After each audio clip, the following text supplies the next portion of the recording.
বন্ধুরা এইমাত্র IPL 2026-এর auction শেষ হলো আর এই অকশনে কিছু বিদেশি প্লেয়ার এত টাকা পেয়েছে যেটা আপনি কল্পনাও করতে পারবেন না। তো চলুন এক নজরে দেখে নেওয়া যাক এই বছরের টপ 5 মোস্ট এক্সপেন্সিভ ওভারসিজ প্লেয়ারদের লিস্ট। সবার প্রথমে আসা যাক এই বছরের সবচেয়ে দামি প্লেয়ার ক্যামেরন গ্রিনের কথায়। তাকে এই বছর কেকেআর 25 কোটি 20 লক্ষ টাকা দিয়ে নিজেদের দলে সামিল করেছে। কিন্তু এখন দেখার বিষয় হলো তিনি কি অন্যান্য বিদেশি প্লেয়ারদের মতোই ফ্লপ করেন না 2026-এর আইপিএলটাকে নিজের নামে করতে পারেন।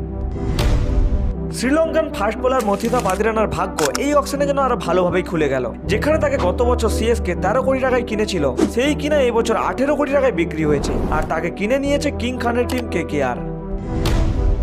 2025-এর একের পর এক ম্যাচে ফ্লপ হওয়ার পর যখন সবাই ভেবেছিল যে তাকে আর কেউ কিনবে না বা সে হয়তো বেস্ট প্রাইজেই বিক্রি হবে, কিন্তু সবাইকে ভুল প্রমাণিত করে নগদ 13 কোটি টাকায় লিয়াম লিভিংস্টোনকে কিনে নিয়েছে হায়দ্রাবাদ।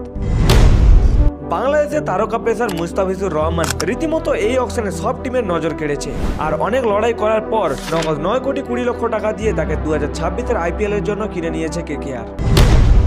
এরপর লাস্ট অফ দ্য লিস্ট আসা যাক অস্ট্রেলিয়ান বাঁহাতি ব্যাটসম্যান জস ইংলিশের কথায়। তিনি আইপিএল 2026-এর সবগুলো ম্যাচ খেলবেন না, তবুও তাকে লখনৌ সুপার জায়ান্টস 8 কোটি 60 লক্ষ টাকা দিয়ে নিজেদের দলে সামিল করেছে।